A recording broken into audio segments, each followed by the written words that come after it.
Genesis chapter 40. Sometime after this, the cupbearer of the king of Egypt and his baker committed an offense against their lord, the king of Egypt. And Pharaoh was angry with his two officers, the chief cupbearer and the chief baker, and he put them in custody in the house of the captain of the guard, in the prison where Joseph was confined. The captain of the guard appointed Joseph to be with them, and he attended them. They continued for some time in custody. And one night they both dreamed, the cupbearer and the baker of the king of Egypt, who were confined in the prison, each his own dream, and each dream with its own interpretation. When Joseph came to them in the morning, he saw that they were troubled. So he asked Pharaoh's officers who were with him in custody in his master's house, "Why are your faces downcast today?" They said to him, "We have had dreams, and there is no one to interpret them." And Joseph said to them, "Do not interpretations belong to God? Please tell them to me." So the chief cupbearer told his dream to Joseph and said to him, "In my dream there was a vine before me, and on the vine there were 3 branches. As soon as it budded, its blossoms shot forth, and the clusters ripened into grapes. Pharaoh's cup was in my hand, and I took the grapes and pressed them into Pharaoh's cup, and placed the cup in Pharaoh's hand." Then Joseph said to him, "This is its interpretation. The 3 branches are 3 days. In 3 days Pharaoh will lift up your head and restore you to your office, and you shall place Pharaoh's cup in his hand, as formerly when you were his cupbearer. Only remember me when it is well with you, and please do me the kindness to mention me to Pharaoh, and so get me out of this house. For I was indeed stolen out of the land of the Hebrews, and here also I have done nothing that they should put me into the pit." When the chief baker saw that the interpretation was favorable, he said to Joseph, "I also had a dream. There were 3 cup baskets on my head, and in the uppermost basket there were all sorts of baked food for Pharaoh, but the birds were eating it out of the basket on my head." And Joseph answered and said, "This is its interpretation. The 3 baskets are 3 days. In 3 days Pharaoh will lift up your head from you and hang you on a tree, and the birds will eat the flesh from you." On the 3rd day, which was Pharaoh's birthday, he made a feast for all his servants, and lifted up the head of the chief cupbearer and the head of the chief baker among his servants. He restored the chief cupbearer to his position, and he placed the cup in Pharaoh's hand.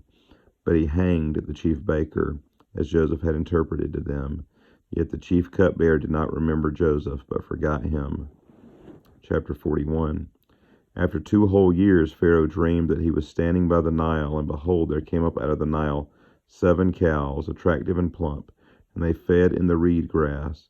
And behold, 7 other cows, ugly and thin, came up out of the Nile after them, and stood by the other cows on the bank of the Nile. And the ugly thin cows ate up the 7 attractive plump cows. And Pharaoh awoke, and he fell asleep and dreamed a second time. And behold, 7 ears of grain, plump and good, were growing on one stalk. And behold, after them sprouted 7 ears, thin and blighted by the east wind. And the thin ears swallowed up the 7 plump, full ears. And Pharaoh awoke, and behold, it was a dream. So in the morning his spirit was troubled, and he sent and called for all the magicians of Egypt and all its wise men. Pharaoh told them his dreams, but there was none who could interpret them to Pharaoh. Then the chief cupbearer said to Pharaoh, "I remember my offenses today, when Pharaoh was angry with his servants, and put me and the chief baker in custody in the house of the captain of the guard. We dreamed on the same night, he and I, each having a dream with its own interpretation. A young Hebrew was there with us, a servant of the captain of the guard. When we told him, he interpreted our dreams to us, giving an interpretation to each man according to his dream. And as he interpreted to us, so it came about. I was restored to my office, and the baker was hanged." Then Pharaoh sent and called Joseph, and they quickly brought him out of the pit. And when he had shaved himself and changed his clothes, he came in before Pharaoh. And Pharaoh said to Joseph, "I have had a dream, and there is no one who can interpret it. I have heard it said of you that when you hear a dream, you can interpret it." Joseph answered Pharaoh, "It is not in me. God will give Pharaoh a favorable answer." Then Pharaoh said to Joseph, "Behold, in my dream I was standing on the banks of the Nile. 7 cows, plump and attractive, came up out of the Nile and fed in the reed grass.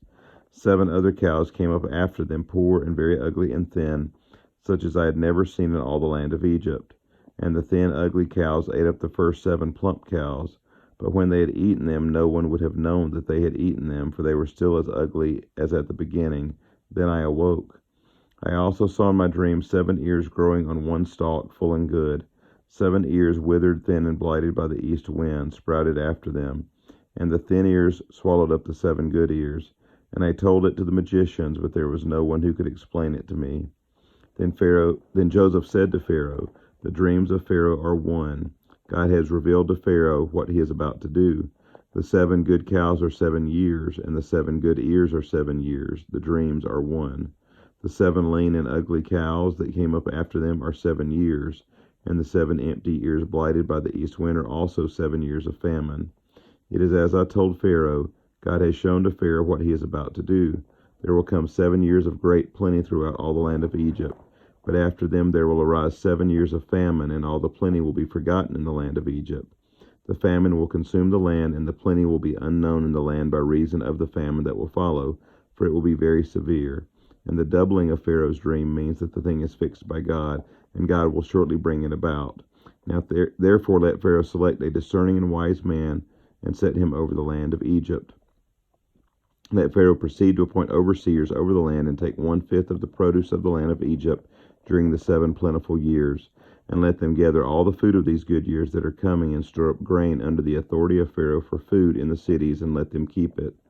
That food shall be reserved for the land against the 7 years of famine that are to occur in the land of Egypt, so that the land may not perish through the famine. This proposal pleased Pharaoh and all his servants, and Pharaoh said to his servants, Can we find a man like this in whom is the Spirit of God? Then Pharaoh said to Joseph, Since God has shown you all this, there is none so discerning and wise as you are. You shall be over my house, and all my people shall order themselves as you command. Only as regards the throne will I be greater than you. And Pharaoh said to Joseph, See, I have set you over all the land of Egypt. Then Pharaoh took his signet ring from his hand, and put it on Joseph's hand, and clothed him in garments of fine linen, and put a gold chain about his neck. And he made him ride in his second chariot. And they called out before him, Bow the knee. Thus he set him over all the land of Egypt. Moreover, Pharaoh said to Joseph, I am Pharaoh, and without your consent no one shall lift up hand or foot in all the land of Egypt. And Pharaoh called Joseph's name Zaphanath-Paneah, and he gave him in marriage Asenath, the daughter of Potiphar, priest of On. So Joseph went out over the land of Egypt. Joseph was 30 years old when he entered the service of Pharaoh, king of Egypt. And Joseph went out from the presence of Pharaoh and went through all the land of Egypt. During the 7 plentiful years, the earth produced abundantly. And he gathered up all the food of these 7 years which occurred in the land of Egypt, and put the food in the cities. He put in every city the food from the fields around it, and Joseph stored up grain in great abundance, like the sand of the sea, until he ceased to measure it, for it could not be measured. Before the year of famine came, 2 sons were born to Joseph. Asenath, the daughter of Potiphar, priest of On, bore them to him. Joseph called the name of the firstborn Manasseh, for, he said, God has made me forget all my hardship and all my father's house.